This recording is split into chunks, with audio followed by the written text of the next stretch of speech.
Boa noite, irmãos. Boa noite. Acho que vai dar o estudo dos casados é um solteiro. A Patrícia não pôde vir hoje. Nós até pensamos em deixar as crianças com alguém de Peniel, mas o Lucas não estava muito bem. Ele não tem estado muito bem nas últimas semanas. Aí nós achamos que seria melhor ela ficar comigo lá. Então, sozinho hoje aqui. A minha outra metade ficou lá em Peniel. Mas peço que os irmãos continuem orando, né, pela vida do Lucas, por todo o tratamento que ele tem feito, para que o Senhor nos dê sabedoria para servirmos ao Senhor, como o Neto disse, né, nessa missão de servirmos também ao nosso filho em suas necessidades. Essa é a nossa realidade, né, de vida hoje com família. Falando em realidade, existe uma tendência entre alguns jovens que não estão muito distantes de nós, né? Somos jovens aqui, né?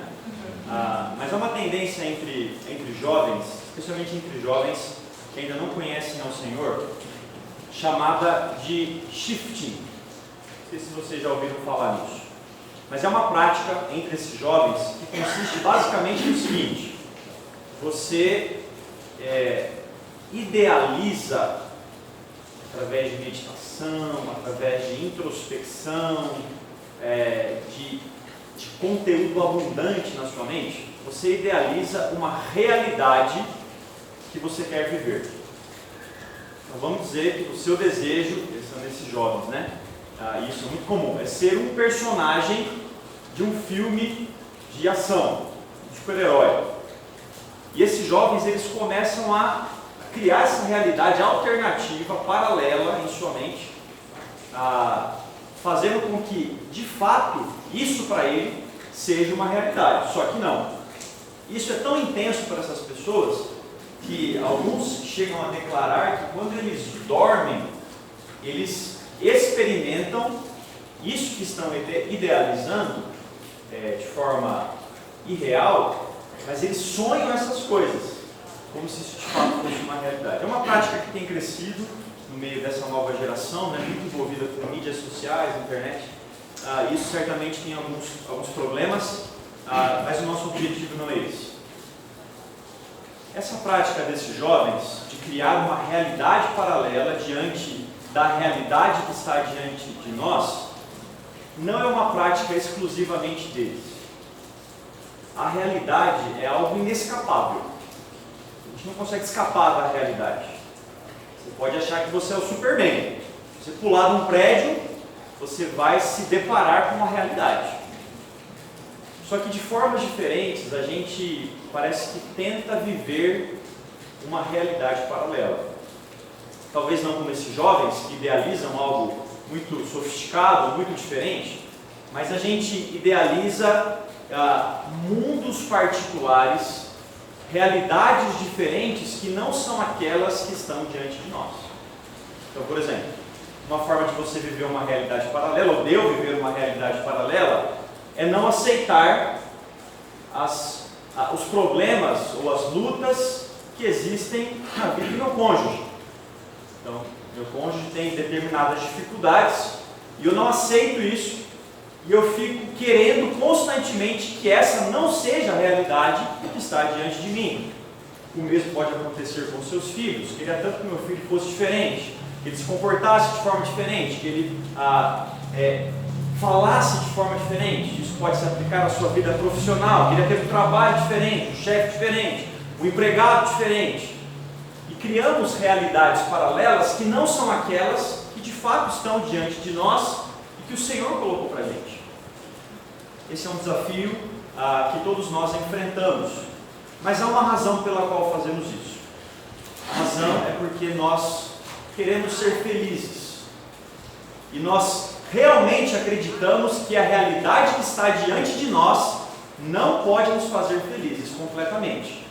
Então, na tentativa de substituir, ou melhor, de alcançar esse referencial, esse ideal de felicidade, que eu entendo que essa realidade não pode me dar, então eu nego essa realidade e começo a pensar em outras coisas, desejar outras realidades que não são possíveis para mim.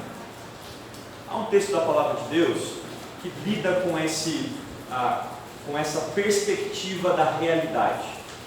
Há uma história que descreve um momento do povo de Israel onde eles estavam ou precisavam viver uma realidade que não era aquela que eles queriam. Deus estava colocando uma realidade diante deles e eles estavam extremamente insatisfeitos com ela. Por isso, queriam criar uma realidade paralela. Abra sua Bíblia no livro do profeta Jeremias, no capítulo 29. Nós vamos ler ou estudar essa noite esse capítulo, começando do versículo 1 e iremos até o versículo 23. Jeremias capítulo 29, versículo 23. Eu gostaria de, nessa noite, meditar com os irmãos no seguinte tema: a realidade da vida à luz da realidade de Deus. A realidade da vida à luz da realidade de Deus. Como você, de fato, experimentar a felicidade em uma realidade difícil, complexa, às vezes que não representa aquilo que você quer, mas entendendo que o Senhor tem o melhor para nós. Essa é a realidade de Deus. Então, a realidade da vida à luz da realidade de Deus. Jeremias capítulo 29 é escrito em um contexto onde o povo de Israel, especificamente o reino do sul, o reino de Judá, havia sido levado em cativeiro para a Babilônia. Deus havia prometido que isso aconteceria porque o povo estava em rebeldia e obstinação contra o Senhor. Deus levantou profetas, e um desses profetas era o profeta Jeremias, para dizer que o povo seria levado em cativo caso eles não se arrependessem. E de fato o povo não se arrependeu, e Jeremias então começou a profetizar: olha, Nabucodonosor, rei da Babilônia, vai invadir o nosso povo aqui e vai levar o nosso povo para o cativo. E de fato isso realmente aconteceu. O problema é que enquanto Jeremias estava pregando a palavra de Deus, dizendo o que aconteceria diante do pecado do povo, alguns falsos profetas estavam se levantando para dizer exatamente o oposto daquilo que Jeremias estava dizendo. Enquanto Jeremias falava: se arrependam porque Deus vai trazer o juízo sobre vocês, os falsos profetas afirmavam: não esquenta a cabeça não, Deus não vai fazer isso daí. Por que vocês pensam que Deus, que é um Deus de amor, um Deus de misericórdia, vocês são um povo de Deus, por que Deus faria isso com vocês? Só que a realidade é inescapável. E de fato o juízo veio e o povo foi levado para a Babilônia. E Jeremias então começou a dizer: olha, vocês precisam agora viver nessa realidade, nessa nova realidade aqui na Babilônia. E o que acontece? Novamente, falsos profetas se levantam dizendo: não, vocês não vão ficar muito tempo aqui na Babilônia. Nesse contexto então, o profeta Jeremias escreve uma carta. Jeremias ainda está em Judá, na cidade de Jerusalém, e ele escreve uma carta para aqueles que estão exilados na Babilônia. E essa carta de Jeremias, ou o conteúdo dessa carta, está reproduzido aqui no capítulo 29 do seu livro. Nós olharemos para o conteúdo desta carta, identificando 4 orientações de Deus para o povo de Israel, para viverem a realidade da vida à luz da realidade de Deus. 4 orientações que essa carta traz para nós. Vamos ler inicialmente do versículo 1 até o versículo 3, que é a introdução dessa carta. Este é o conteúdo da carta que o profeta Jeremias enviou de Jerusalém aos líderes que ainda restavam entre os exilados, aos sacerdotes, aos profetas e a todo o povo que Nabucodonosor deportara de Jerusalém para a Babilônia. Isso aconteceu depois que o rei Joaquim e a rainha mãe, os oficiais do palácio real, os líderes de Judá e Jerusalém, os artesãos e os artífices foram deportados de Jerusalém para a Babilônia. Ele enviou a carta por intermédio de Eleasa, filho de Safã, e Gemarias, filho de Ilquias, os quais Zedequias, rei de Judá, mandou a Nabucodonosor, rei da Babilônia.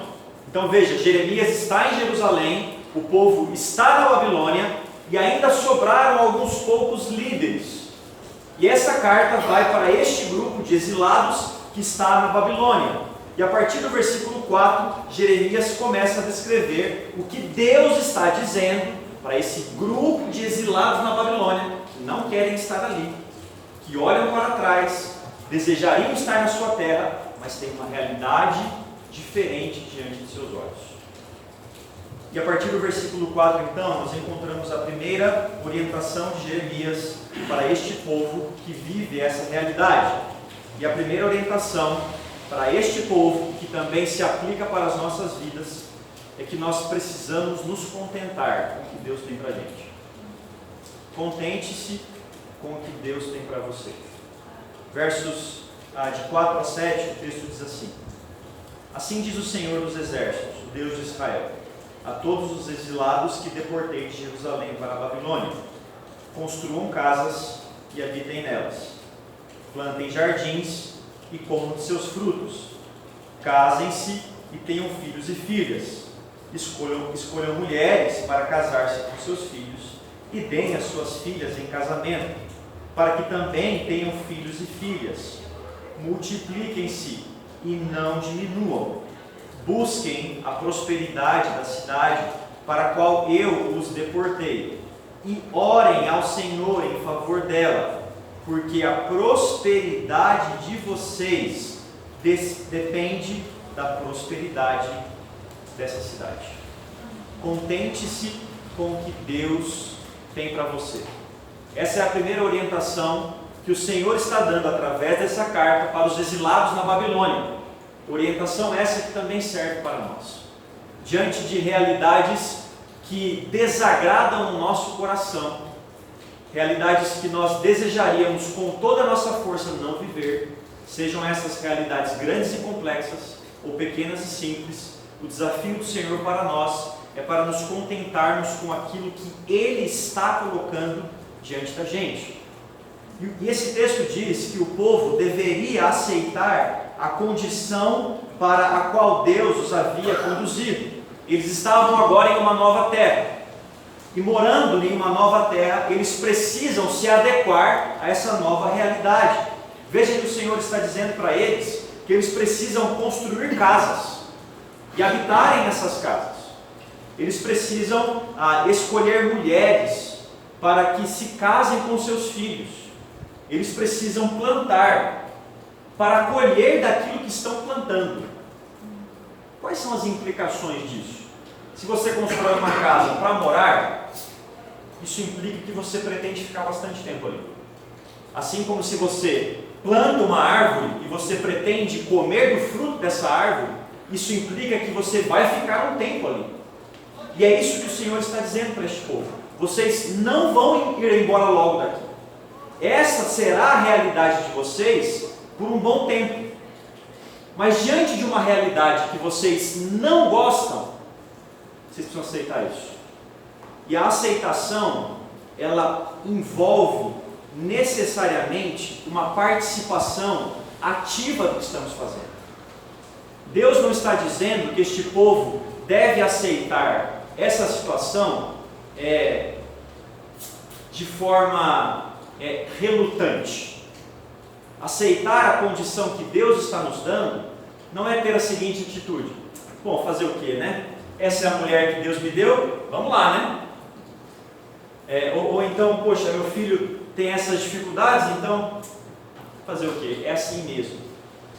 A orientação do Senhor é para que eles se envolvam ativamente com essa realidade da qual eles não gostam. E isso necessariamente, meus irmãos, passa por uma mudança da nossa perspectiva a partir do nosso coração. Contentamento não é uma prática que desenvolvemos a partir do que acontece fora da gente. Ou seja, o contentamento não depende do que acontece fora de você. O contentamento depende do que acontece dentro de você. Deus está desafiando esse povo para desenvolverem contentamento em uma condição que eles não querem. E essa condição ativa de redefinir as suas perspectivas de vida a partir da realidade de Deus precisa produzir contentamento neles a ponto de se envolverem ativamente com essa realidade. É por isso que o Senhor vai dizer no versículo 7 que eles precisam buscar a prosperidade da cidade. Busquem a prosperidade dessa cidade para a qual eu os deportei. E veja, e orem ao Senhor em favor delas.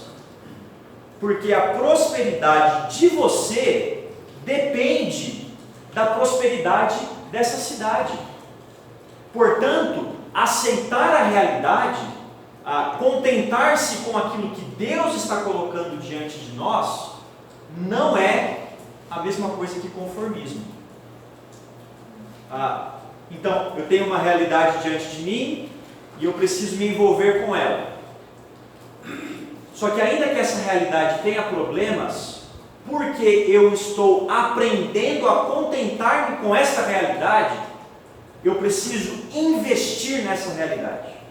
Porque a prosperidade dessa realidade produzirá contentamento também no meu coração. Quando a gente está conformado com uma situação, a gente não investe. Então, se eu entendo que uma realidade não me agrada, mas eu entendo que é a realidade de Deus, e eu começo a investir nessa realidade, o Senhor começa a abençoar isso daí.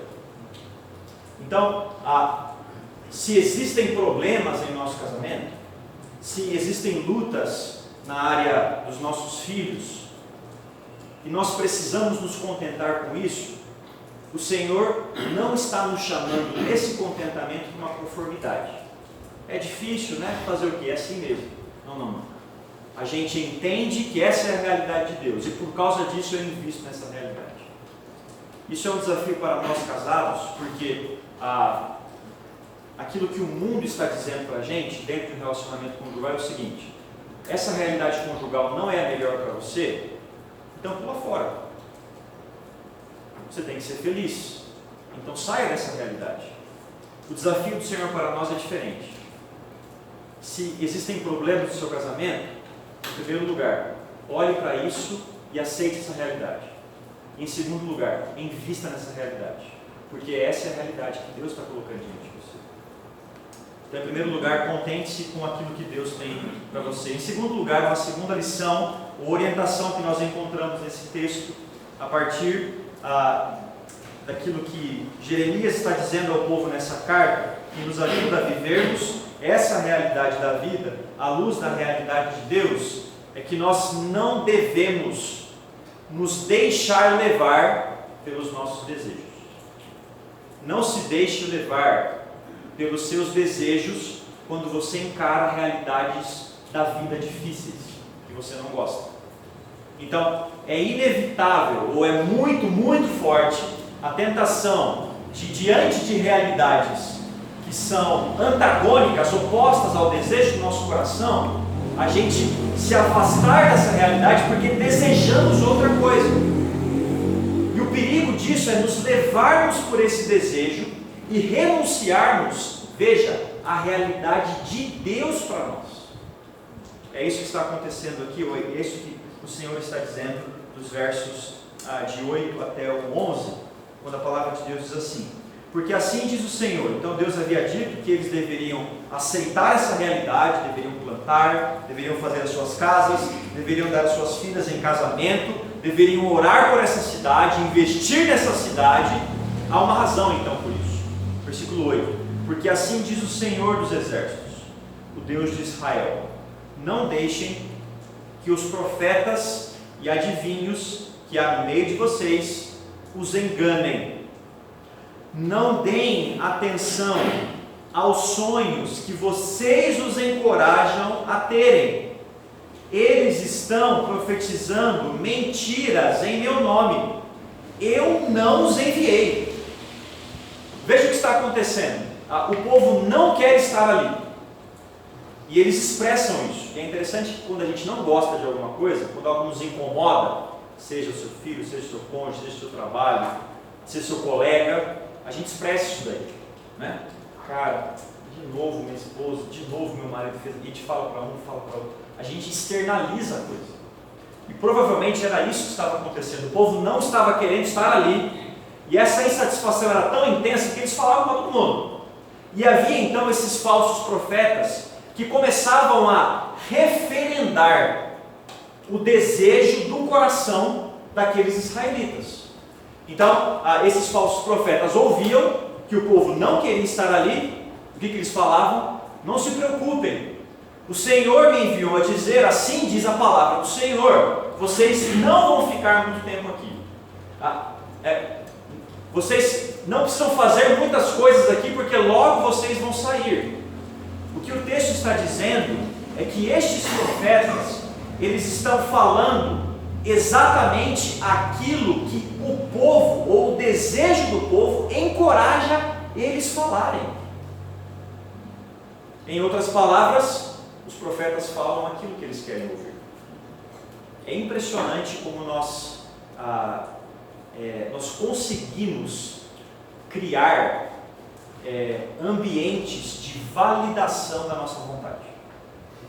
O ser humano, por ter em si um enganoso coração, ele consegue se enganar a si mesmo, a ponto de a gente espiritualizar ou legitimar uma vontade que não é de Deus, mas a gente meio que precisa ter uma segurança na nossa decisão. Então, eu tenho um desejo, eu quero fazer alguma coisa, não é? E eu consigo criar um ambiente que valide isso daí, porque o povo de Deus quer caminhar com a aprovação de Deus. Só que a gente é tão enganoso que a gente consegue criar momentos ou procura conselhos, seja de pessoas que sabem que vão falar aquilo que nós queremos ouvir, justamente para dizer o seguinte: olha, Deus está aprovando esse negócio, isso aqui é do Senhor. E é impressionante, meus irmãos, quando a gente procura conselhos através de pessoas que vão falar exatamente aquilo que a gente quer. Aí a gente se sente seguro para tomar uma decisão que na verdade foi criada por nós mesmos. Era isso que estava acontecendo com o povo de Israel. Validamos um comportamento com o nosso cônjuge que não agrada ao Senhor e espiritualizamos isso. Legitimamos uma atitude errada com o nosso filho, com o nosso chefe, com o nosso empregado. Fazemos isso de consciência tranquila, porque achamos que Deus está nisso. Mas quem foi que referendou? Foi o nosso desejo. Espiritualizamos como se fosse o próprio Senhor. O desejo do nosso coração pode nos levar a tomar decisões equivocadas como se fossem vontade de Deus. Mas o profeta está falando. Só que o profeta está falando aquilo que você quer ouvir. O nosso desejo pode nos afastar da realidade de Deus para nós. Por quê? Porque desejamos uma realidade diferente. Mas o texto ainda continua dizendo que esse perigo do desejo de conduzir o nosso coração não apenas valida o nosso desejo errado, mas ele também troca o melhor de Deus por aquilo que eu entendo por ser o melhor. Veja o que diz o versículo 10. Assim diz o Senhor: quando se completarem os 70 anos da Babilônia, eu cumprirei a minha promessa em favor de vocês, de trazê-los de volta para este lugar, porque sou eu que conheço os planos que tenho para vocês, diz o Senhor, planos de fazê-los prosperar e não de lhes causar dano, planos de dar-lhes esperança e um futuro. O Senhor está dizendo que o povo sim vai sair da terra. Esse povo vai voltar para a terra de Jerusalém. Só que isso vai durar 70 anos. E Deus está dizendo que este é o melhor. O final do versículo 11, um versículo tão conhecido, diz: olha, eu vou dar para vocês o fim que vocês desejam. Só que esse fim que vocês desejam vai demorar. Vai demorar aí 70 anos. Agora perceba, o povo não quer isso, porque eles não querem esperar o melhor de Deus depois, porque trocam o melhor de Deus depois pelo meu melhor agora. E isso é um passo oposto ao chamado de fé que Deus tem para cada um de nós, dentro da nossa vida cristã, dentro da nossa vida conjugal. O cristão é chamado para viver uma vida de fé em fé. Então a vida de fé não é para missionários, para pastores. A vida de fé é para discípulos de Cristo, dentro do casamento, dentro da vida profissional. Somos chamados a viver pela fé. E a fé é um chamado para uma troca do meu melhor agora para o melhor de Deus depois.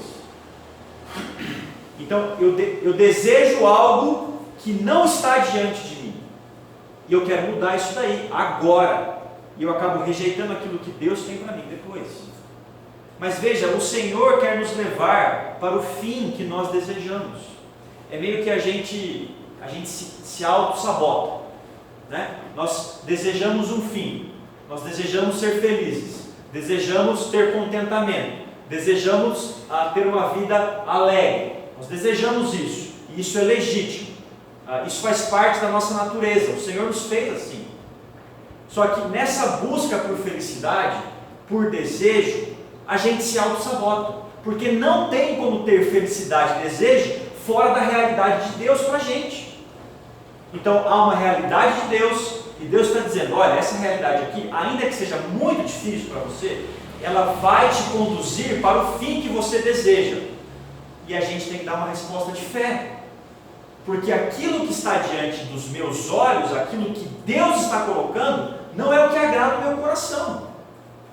E eu quero fazer o que então? Eu quero mudar esse negócio. E eu consigo mudar e dizer que Deus está no negócio, quando de fato Ele não está.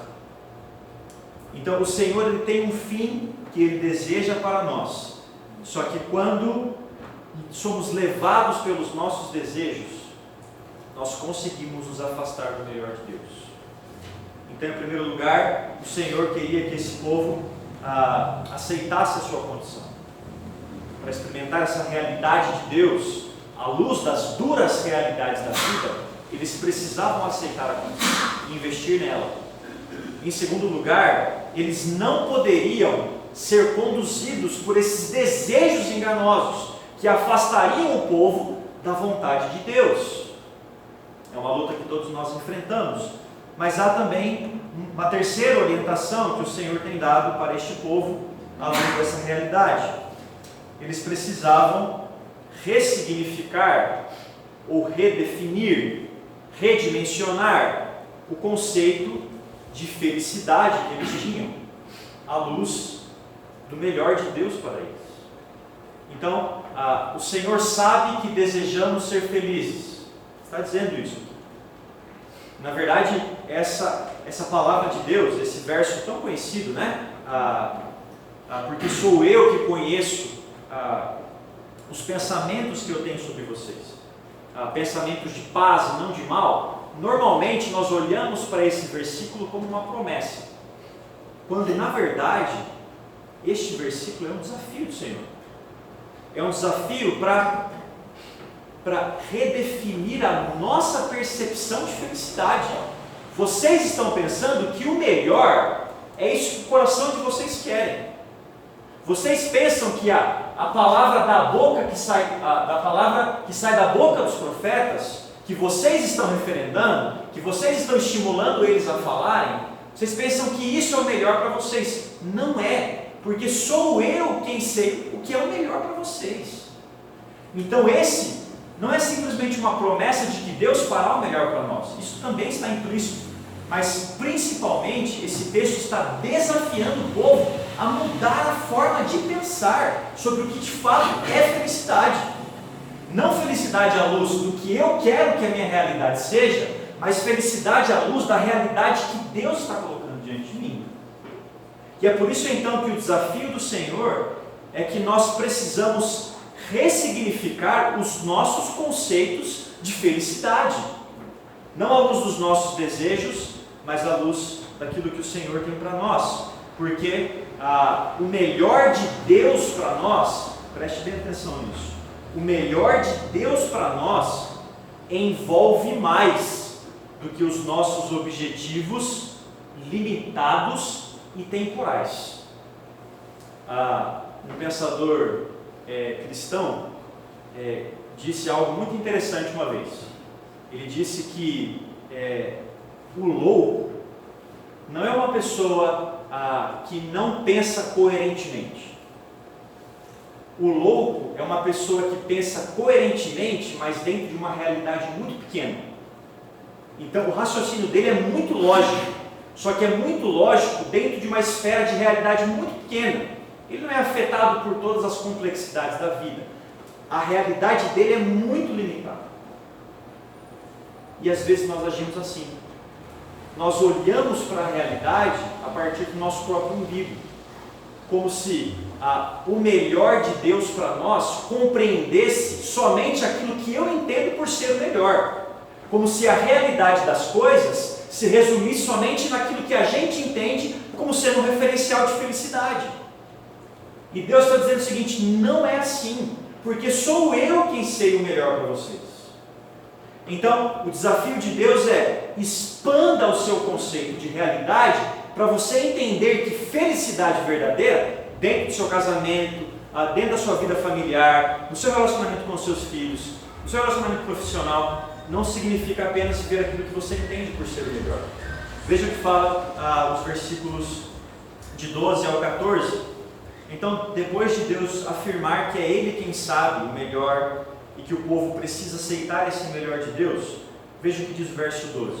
Então vocês clamarão a mim, virão orar a mim, e eu os ouvirei. Vocês me procurarão e me acharão quando me procurarem de todo o coração. Eu me deixarei ser encontrado por vocês, declara o Senhor, e eu os trarei de volta do cativeiro. Eu os reunirei de todas as nações e de todos os lugares para onde eu os dispersei, e os trarei de volta para o lugar de onde os deportei, diz o Senhor. Veja, o Senhor está dizendo que o povo será levado a uma condição de busca verdadeira de Deus. Quando o versículo 12 diz: então vocês clamarão a mim, não está se referindo à restauração do povo à terra. Não é que Deus está dizendo o seguinte: olha, quando se passarem os 70 anos e vocês voltarem então para Jerusalém, ou seja, quando vocês querem estar, então vocês clamarão a mim e vocês me acharão, porque vocês vão me buscar de todo o coração. Não é isso. O que o Senhor está dizendo é que quando eles começarem a perceber que a realidade da vida, por mais difícil que seja, é uma realidade de Deus, e Deus está nela, porque Deus tem planos maiores do que nós entendemos, ainda que sejam realidades doloridas, difíceis e complexas. Quando começarmos a entender isso, então nós passaremos a buscar ao Senhor de todo o coração. Meus irmãos, é impressionante como as duras realidades da vida têm o potencial de nos conduzir para perto de Deus. Quando tudo está bem, quando tudo está legal, quando o casamento está jóia, quando os filhos estão com saúde, quando o emprego está indo bem, quando o ministério está avançando, a gente é muito independente, a gente é muito autônomo.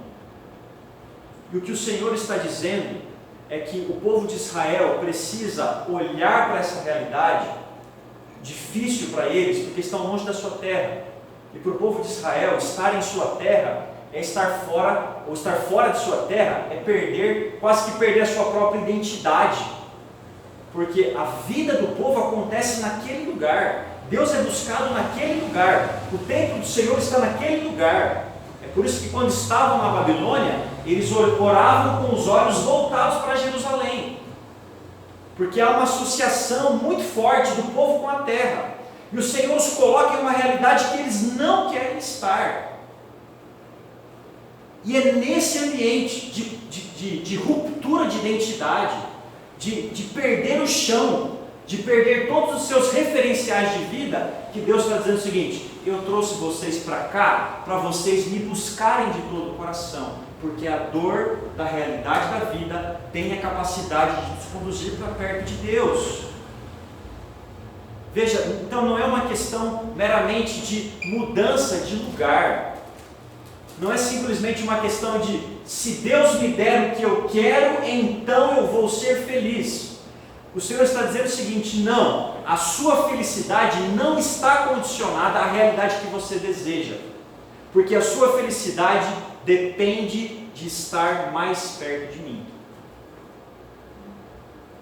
E é impressionante como a gente exclui essa realidade da vida com Deus do nosso referencial de felicidade na nossa realidade. Então, eu sou feliz se o meu casamento estiver bem, eu sou feliz se os meus filhos estiverem com saúde, eu sou feliz se eu estiver ganhando bem no meu trabalho, se o meu time não foi eliminado da Libertadores, os corintianos aí, né? E veja, Deus está dizendo o seguinte: não é isso que define a sua felicidade. Não é isso que define o que de fato representa a realidade. Porque a realidade da vida precisa ser ressignificada, redimensionada à luz da realidade de Deus. E nessa equação a gente tira Deus da história, na nossa realidade, naquilo que a gente quer, naquilo que a gente valoriza como sendo importante. A gente tira Deus. E Deus então precisa nos colocar em realidades difíceis e complexas, para que Ele então entre de novo na nossa vida e a gente entenda o valor disso. E o texto diz que quando nós tivermos essa atitude, quando nós então compreendermos isso, vocês me acharão, diz o Senhor. É o povo de Deus, é o povo sobre o qual Deus colocou seu próprio nome, é o povo que está agora longe da terra de Deus, mas longe da terra de Deus o povo pode encontrar o Senhor.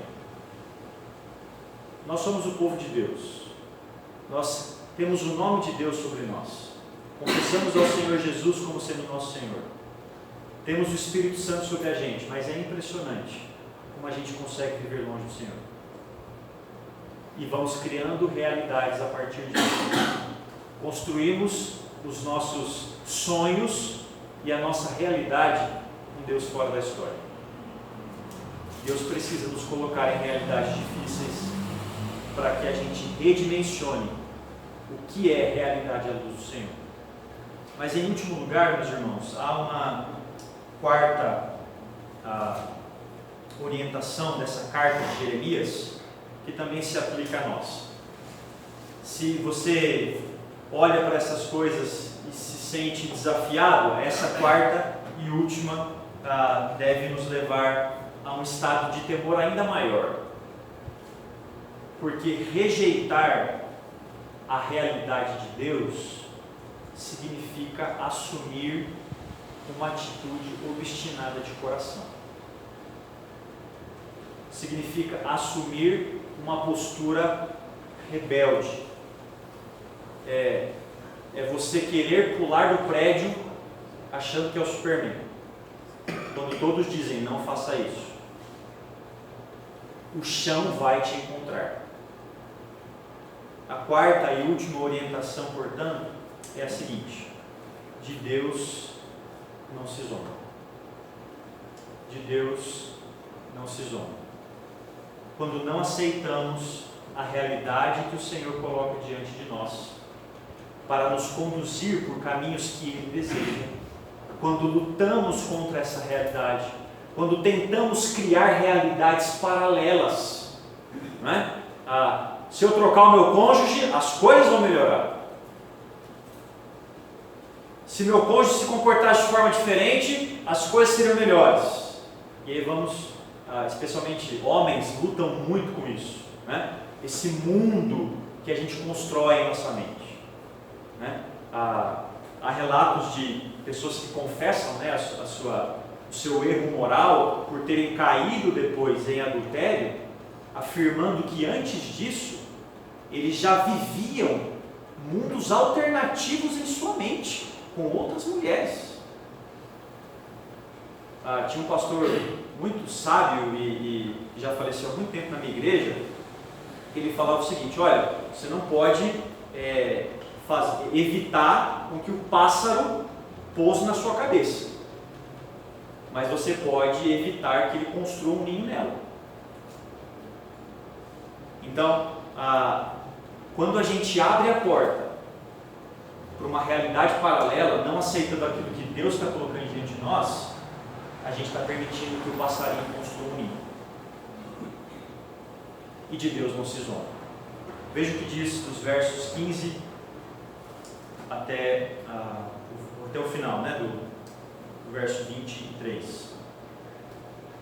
Vocês podem dizer: o Senhor levantou profetas para nós na Babilônia, mas assim diz o Senhor sobre o rei que se assenta no trono de Davi e sobre todo o povo que permanece nessa cidade, seus compatriotas que não foram com vocês para o exílio.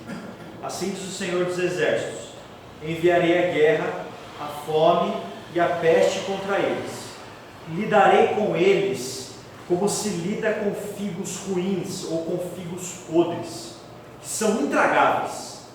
Eu os perseguirei com a guerra, a fome e a peste.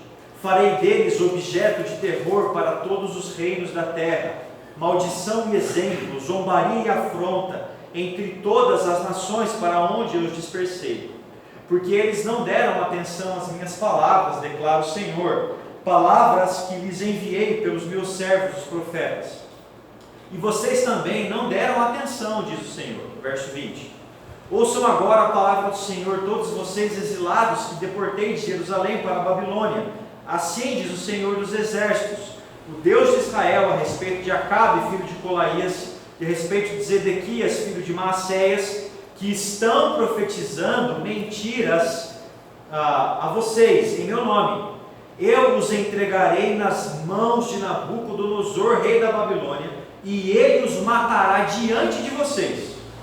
Em razão disso, os exilados de Judá que estão na Babilônia usarão esta maldição, que o Senhor o trate como tratou Zedequias e Acabe, os quais o rei da Babilônia queimou vivos, porque cometeram loucura em Israel, adulteraram com as mulheres de seus amigos, e em meu nome falaram mentiras que eu não ordenei que falassem, mas eu estou sabendo, sou testemunha disso, declara o Senhor.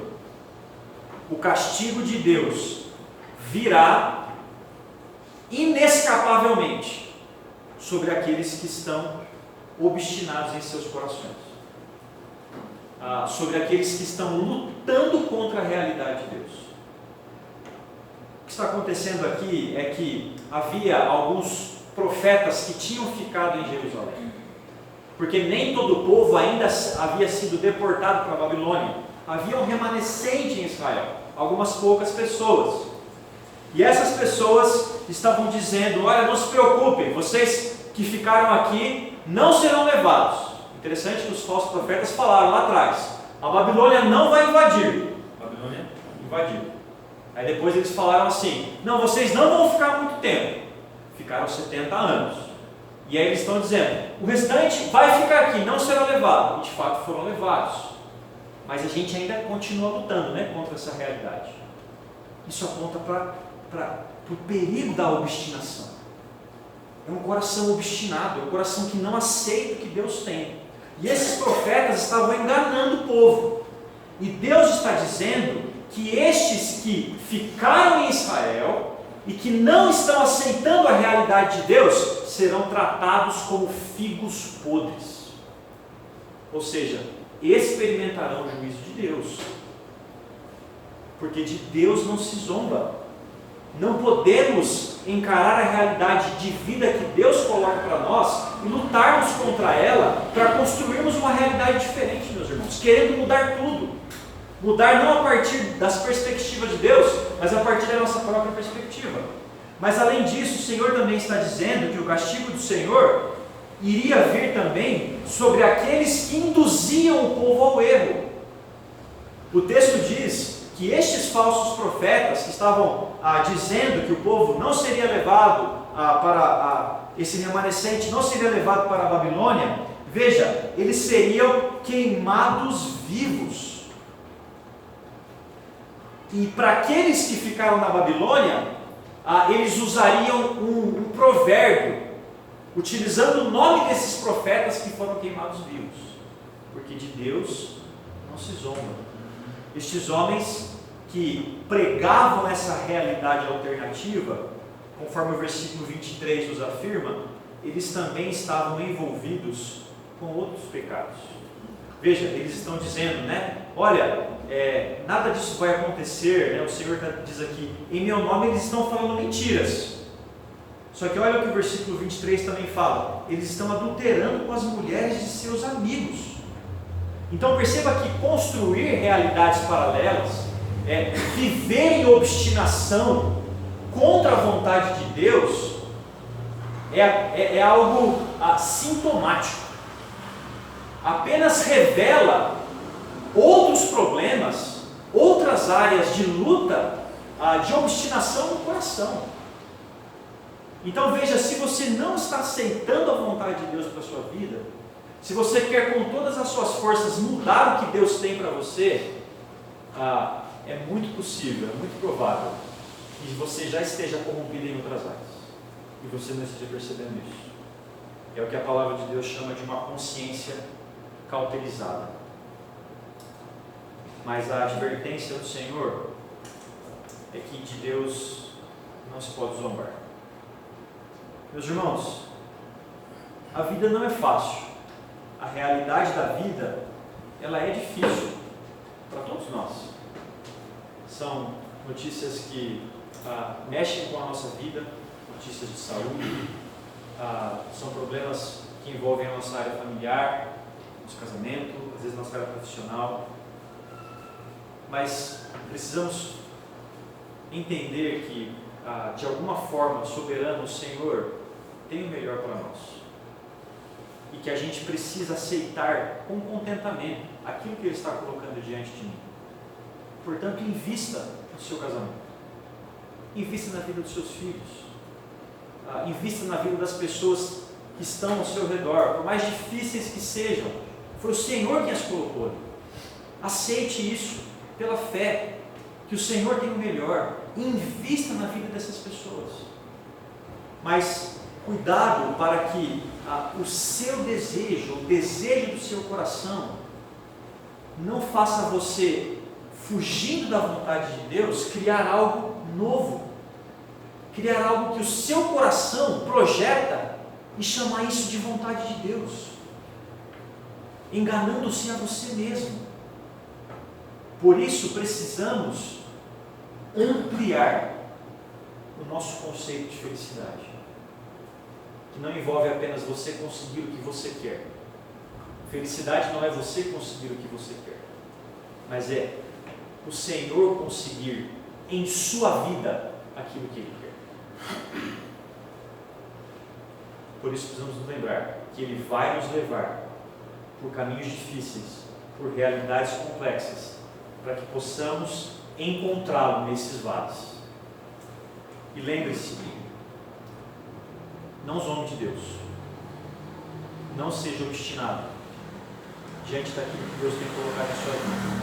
Não lute contra a realidade de Deus, mas pela fé, aceite-a e viva para o Senhor, para a glória dele. Você vai encontrar o fim que você deseja nesse caminho, e não em nosso enganoso coração. Amém? Vamos orar? Senhor, queremos agradecer pela Tua palavra que nos ensina. Pedimos que o Senhor aplique a palavra do Senhor ao nosso coração. Cada um de nós aqui com realidades de vida diferentes, com complexidades, lutas diferentes, no casamento, na vida familiar, na vida profissional, na vida ministerial. E o Senhor tem o poder de aplicar a Tua palavra ao nosso coração em todas essas realidades, ó Deus. Porque nós pertencemos ao Senhor, somos do Senhor e confiamos que o Senhor vai nos levar vitoriosos na Tua vontade, Pai. Obrigado por Tua graça que nos alcança. Obrigado porque tantas e tantas vezes a gente já tentou caminhar por trilhas alternativas da Tua vontade, mas a graça do Senhor nos alcança e nos traz de volta. Senhor, não nos deixe andar por esses caminhos, Pai. Que possamos pela fé aceitar as realidades que o Senhor coloca diante de nós e caminharmos nela para experimentarmos o melhor do Senhor. Em nome de Jesus. Amém.